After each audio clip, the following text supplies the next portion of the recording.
Agradecemos a Ariel Jesús Faveri. Vamos a presentar al próximo orador, que es la segunda parte de la charla, donde vamos a ver la parte de arácnidos y lepidópteros. El ingeniero Mauro Mortarini es ingeniero agrónomo, asesor privado, director de la consultora Ojos del Salado, desde la cual brinda servicios de investigación y desarrollo para diferentes programas de investigación agrícola de diferentes compañías y de algunas radicadas también en el exterior, como Uruguay, México y Estados Unidos. Bueno, adelante, Mauro. Bueno, buenas tardes a todos. Un poco la idea es discutir algunas herramientas que tenemos para el manejo de lepidópteros. Tal vez sea del grupo de plagas donde mejor hemos o más hemos avanzado en ciertas cuestiones que hoy se nos está reclamando mucho a quienes estamos trabajando en cuestiones de protección de cultivos en general, no solamente de girasol. Por eso cuando leí un poco la premisa del Congreso de este año, que decía el girasol que viene, desafíos y soluciones, lo linkeé muy fácil con el tema de protección, porque hoy creo que tenemos un desafío grande en tratar de minimizar los impactos ambientales y seguir produciendo. Por eso un poco la idea de esta presentación era focalizarla hacia ese costado y un poco la idea era ver las estrategias que vienen, los desafíos que tenemos desde ese punto de vista y cuáles son las soluciones que hoy tenemos en nuestras manos. Las estrategias que vienen, obviamente, y el girasol no queda fuera de eso, deberían estar basadas, obviamente, en un manejo integrado de plagas. Hoy, cuando se tocó el tema de malezas, se habló bastante de eso y esto no queda a un costado en cuanto a plagas. Obviamente tenemos que prevenir, tenemos que integrar acciones y conocimientos, hay que diagnosticar, hay que patear un poquito más los lotes y tenemos que accionar con responsabilidad. El desafío de la protección, como bien les decía, hoy y cada vez se nos está exigiendo más, es proteger las ganancias genéticas y reducir impactos. Y en cuanto a soluciones, hoy tenemos muchas y básicamente pasa por integrar los conocimientos, las dinámicas poblacionales. En este caso, hoy vamos a hablar de lepidópteros, pero cada vez que hablamos de alguna maleza o, en este caso, el tema que se trató recién, se hace fundamental hincapié en el tema de conocer las dinámicas poblacionales para saber en qué momento poder interactuar. El uso de terápicos de banda verde específicos con dosis cada vez más bajas de ingrediente activo, los avances en las técnicas de pulverización, los avances en técnicas de monitoreo y algunas reformulaciones de umbrales de acción, los sistemas de alerta en el que voy a hacer un gran hincapié en eso, y por supuesto los conocimientos ecofisiológicos. En lo personal, a mí me interesa muchísimo poder trabajar en protección de cultivos con una visión muy fitocéntrica, centrada en el cultivo y en la fisiología del cultivo y la ecofisiología del cultivo.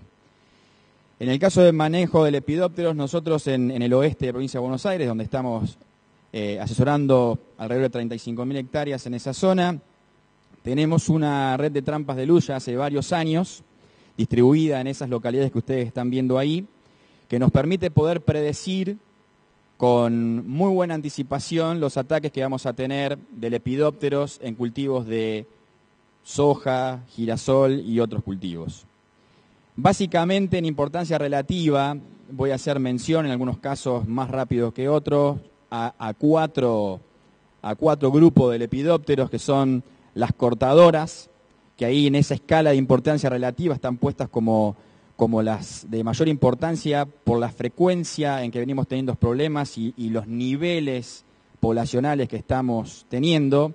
Y en este caso, cuando ustedes veían uno de los componentes del manejo integrado de plagas que decía prevenir, en este caso es donde más podemos trabajar en prevención y no sembrar lotes con hasta 25 o 35 o 40 isocas por metro cuadrado, como se ha hecho en muchos casos, que ha obligado a resiembras y que se esperan eficacias de controles superiores al 80-90%, y eso es imposible lograrlo en una sola aplicación.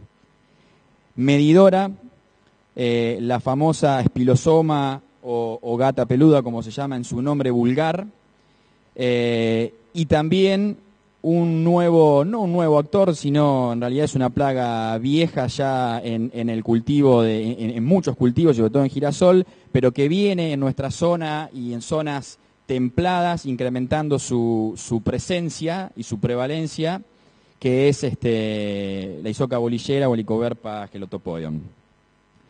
Las trampas de luz, acá tienen algunos ejemplos de capturas del año 2011, donde llegamos a tener capturas muy altas y lograr predecir y acercarnos y detectar problemas de cortadoras.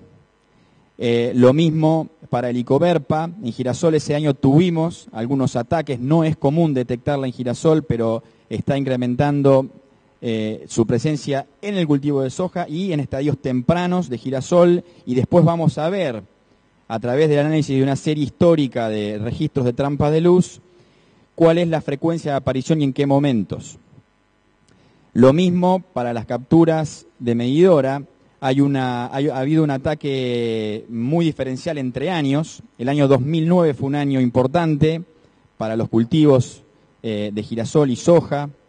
En el año 2010, presten atención a las escalas, estamos hablando con un máximo de 544 capturas acá, mientras acá 21.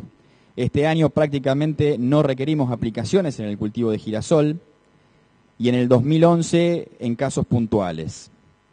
Si tomamos una serie histórica, no histórica, pareciera que fuesen muchos años, pero en realidad estamos hablando de una serie de 5 o 6 años con 6 a 8 trampas por año, lo que vemos es la distribución de frecuencia de medidora y de Hisoca bolilleras están desplazadas. La mayor proporción de frecuencia, la mayor frecuencia de adultos se detecta entre la segunda quincena de enero y primera de febrero, incluso segunda de febrero, donde coinciden generalmente en el cultivo de girasol con los ataques de floración o postfloración. Con lo cual, normalmente lo que venimos midiendo en impacto de medidora en defoliación es impacto sobre el peso de los granos y el contenido de aceite, que en general no se le da mucha importancia a eso, pero las reducciones que estamos teniendo por defoliación en el contenido de aceite es importante. Si miramos un poco la distribución de frecuencias de Helicoverpa, aparece una bimodal donde en primer lugar, la primera quincena de octubre estamos teniendo la mayor captura de adultos, donde normalmente se da en los primeros estadios del cultivo de soja o en los primeros estadios del cultivo de girasol. Y después tenemos en los meses de enero y febrero un nuevo pico de mayor proporción, pero que también se da ahí, que en girasol no se ven los ataques, pero sí en el cultivo de soja. El objetivo de cualquier manejo hoy, y en esto creo que es donde más se está fallando en términos generales, es en la detección temprana. Los tiempos operativos, ahí hay que tenerlos en cuenta desde que se detecta el problema hasta que realmente se llega a aplicar al lote, y algo fundamental, la eficacia de los productos. En la medida que lleguemos tarde al lote y nos encontremos con los niveles poblacionales que nos encontramos, por ejemplo, en esta última campaña donde hemos llegado a detectar 80 hisocas por planta, no pidamos que los productos sean mágicos y mucho menos a las dosis que estamos utilizando. Un poco la idea acá es comparar básicamente 3 grupos de insecticidas. Podríamos hablar en términos generales de bandas verdes y los de volteo no selectivo que veníamos usando tradicionalmente en el cultivo de girasol. Los vamos a comparar respecto de una serie de parámetros importantes para el momento de tomar decisión. Los reguladores de crecimiento, conocidos como IGR, que actúan sobre procesos de muda o algún proceso fisiológico específico de las hisocas, requieren de los controles de tamaños de hisocas chicos. Las bisamidas o diamidas, como quieran llamarlas, que hay una registrada y ya varias en registro, lo mismo para reguladores de crecimiento, hay algunos en registro y hay algunos registrados en combinación con otros modos de acción. Son mucho menos dependientes del tamaño, pero ahí hay una interacción con la cantidad de isocas que uno pueda llegar a tener por planta. Pero son un grupo dentro de los banda verde, digamos que elite, en cuanto a que actúan con mucho más dependencia del tamaño de isocas, pero acá en realidad, ahora vamos a ver, por supuesto, no deberíamos irnos a los tamaños que usamos, por ejemplo, con los típicos de volteo, donde ahí antes no nos importaba tanto mirar el tamaño, sino en qué momento estaba la población para bajar la mayor cantidad de individuos. Y ahora vamos a mirar un poquito más eso en detalle. En cuanto a cantidad de isocas, no sería problema para ninguno. Lo importante es el tamaño de las isocas al momento de aplicar. La velocidad de control, yo puse una luz amarilla y roja en los reguladores de crecimiento porque depende un poco de los modos de acción de esos IGR y si están en mezclas con otros productos o no, mientras que las bisamidas tienen una velocidad de control mucho más importante. Aquellos, digamos, las que están actuando, bisamidas que actúan a nivel de parálisis muscular, a las 6 horas podemos encontrar ya detención de la movilidad y alimento de las isocas. No se puede hablar de volteo ahí porque estrictamente no es un volteo, como sí lo es en los no selectivos, donde obviamente ahí la velocidad de control es muy rápida. La residualidad, obviamente, las diamidas o bisamidas son las de mayor residualidad. Hemos llegado a cuantificar residuales superiores a los 20 días, 25 días también y más. Los reguladores de crecimiento tienen muy buena residualidad, pero un escalón un poco más abajo. Y obviamente con los productos de volteo no selectivos no tenemos ningún tipo de residualidad. Y por supuesto el perfil toxicológico es una de las cosas que cada vez estamos mirando más. No estaríamos en una buena posición, digamos, con los productos de volteo selectivos. Y obviamente, en cuanto a la selectividad, tanto reguladores de crecimiento como bisamidas, en su sentido estricto, puro, digamos, sin combinación, son los más selectivos y los que ayudan también a incrementar esa residualidad de los productos. Esto lo voy a pasar así, no voy perdiendo más tiempo. Los umbrales en girasol los tenemos definidos para medidoras que alrededor puede estar entre las 5 a 8 plantas, larvas por planta. Piense que este año detectamos 80, 90 huevos por planta. Detectando ahí no hay problema, incluso con las isocas recién eclosionadas. El problema es cuando detectamos ese problema con las isocas por encima del tercer o cuarto estadio larval. Con lo cual ahí ha habido falla con productos de volteo porque también está mal seleccionada la dosis. En el caso de espilosoma, el umbral es más bajo, tiene más generaciones, es más voraz y el control es sencillo, digamos, no es una isoca que tolere más ni mucho menos, digamos. El problema está más con el Icoverpa, que se puede controlar muy bien, que no hay umbrales desarrollados para girasol, que tampoco es una plaga que hoy representa un problema, pero viene en claro avance, atacando estadios iniciales del cultivo girasol o bien a nivel de capítulo. Al momento de elegir las dosis, obviamente hay que tener en cuenta el volumen de área foliar, ¿sí? Hay veces que ustedes tienen una recomendación de 30 a 50 gramos de ingrediente activo o de producto formulado para determinado producto. Hay veces que conviene usar el rango superior por una cuestión si es un girasol muy folioso. Piensen que la misma cantidad de productos se está diluyendo en menor cantidad, independientemente que nos pueda dificultar la llegada al tercio medio del cultivo. Lo mismo con las dosis. Los viejos productos, como recién les mencionaba, nosotros pensábamos, bueno, eclosionó, vamos a esperar que eclosione todo, buscábamos más o menos en qué momento del avance poblacional estaba la plaga y entrábamos con un producto de volteo y bajábamos la mayoría. Hoy el ojo en realidad, con los nuevos productos, tenemos que ponerlo más que nada en el estadio larval. Hemos tenido controles excelentes en aquellos lotes donde hemos detectado 80, 90 posturas por planta y hemos hecho controles ahí enseguida y la verdad que el cultivo ni se enteró de los problemas, mientras que cuando se ha llegado tarde con los monitoreos y con productos de volteo o incluso con algunos de los nuevos productos, las eficacias obviamente no fueron las mismas. Eso en cuanto a lepidópteros. En cuanto a arañuela roja, la arañuela roja es una plaga que realmente ataca muchísimos cultivos, intensivos, extensivos. Y si miramos los registros de temperaturas de los últimos años, acá está el 2009, 2010, 11, 12 y 13, los últimos 5 años, la proporción o los eventos de temperatura diaria máxima por encima de la óptima en los cultivos se ha incrementado notablemente.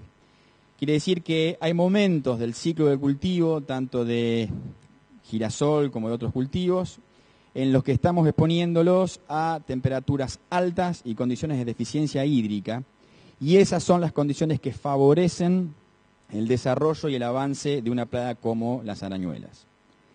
El ciclo de esta plaga básicamente es un estadio de huevos, hay un estadio larval, ninfal y después tenemos el estado adulto. En realidad este es un ciclo que en teoría se cumple en 14 días. Ahora, frente a condiciones de deficiencia hídrica y altas temperaturas, ese ciclo se puede acotar a 8 días. Es un ciclo altamente dependiente de la temperatura y de las condiciones de deficiencia hídrica. Por eso, los productos de volteo que normalmente se empezaban a usar, generábamos controles buenos, aceptables, pero debíamos reingresar a los lotes nuevamente a los 8 días. No teníamos más que esa protección. Que más que protección era lo que tardaba la plaga en volver a reiniciar su ciclo frente a las condiciones predisponentes. Por suerte, se han registrado en el cultivo de soja. Todavía no tenemos registro en el cultivo de girasol, pero se está trabajando sobre eso. Ese es el daño, por si alguno no lo vio, pero a quien produce girasol en zonas como las nuestras y con deficiencias hídricas seguramente lo ha visto, y mucho más en el cultivo de soja. Les decía que se están empezando a registrar los mismos productos que se están utilizando en el cultivo de soja con gran éxito, que son las abamectinas. Producto específico, con muy buena residualidad, pero requiere nuevamente la detección temprana de la plaga, los tiempos operativos acá entran en juego y la eficacia del producto también. Y acá más aún, es importante que ante los primeros focos de detección de la plaga, frente a condiciones predisponentes, ingresemos y generemos los controles que tenemos que generar. Los primeros, acá si comparamos un poquito las abamectinas con los productos de volteo, obviamente los dos productos andan muy bien frente a un control ante los primeros focos y ambiente predisponente.